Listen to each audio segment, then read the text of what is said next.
ką piketuojat? Už korupciją. Už ką? Daugiausia šį kartą už, tik ne už korupciją. Už pilietinę visuomenę. Jo, už pilietinę visuomenę. Kad iš jūsų šitos salės išeitų žmonės paraštai. Kaip sakant, piliečiai, o ne Tai jūs klaipėdiečiai. palaikot mūsų renginį ar nepalaikot mūsų renginį? Kultūrai mes pamykime. Labą dieną. Sveiki. Pažinkite. Nu čia daugiau mūsų visuomenininkų problemos. Kad mes senukai, o studentai nėra, mūsų nepakeičia. Bet čia, va čia, kaip pastatu, kaip visi sako, labai šauniai šitą, kaip tinka. Ar Klaipėdos universiteto absolventas bus STT klientas? Ar bus? Ne, tikėkime, kad ne. Nu, čia šitos ponės, kur ten stovi, jos sako, kad bus. Kurie registruojami dirba. Geriau, kad nebūtų. Jo.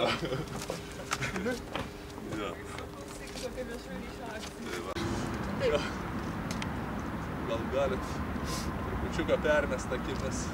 Nu, jo.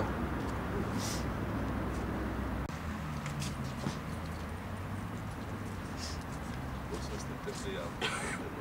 Vietinio vedlio. Taip. Ką veikia vivariai.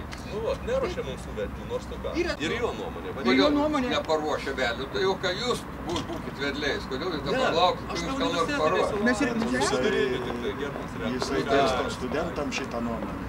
Matot, ir tas raštas, koks tas mano tėra, nu, tai nusenė jau, nes reikia jaunimo, reikia, tai vat iš jūsų laukiama, gal atsiras, kai sakot.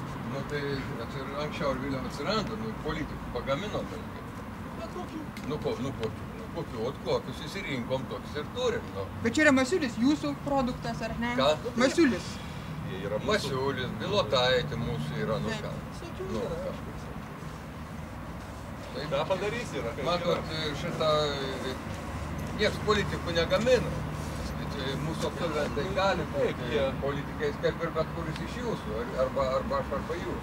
O ką išsirenkam, tą turim, čia jau negali Matot, yra ugdomas nuo darželio, nuo gimimo, kaip nuo vaikystės. Nu jau nedaug dėvė, politikus pradėsim mokyti. Ne, dorą reikia ugdyti. Mes kalbame apie dorą ir sąžiningumą.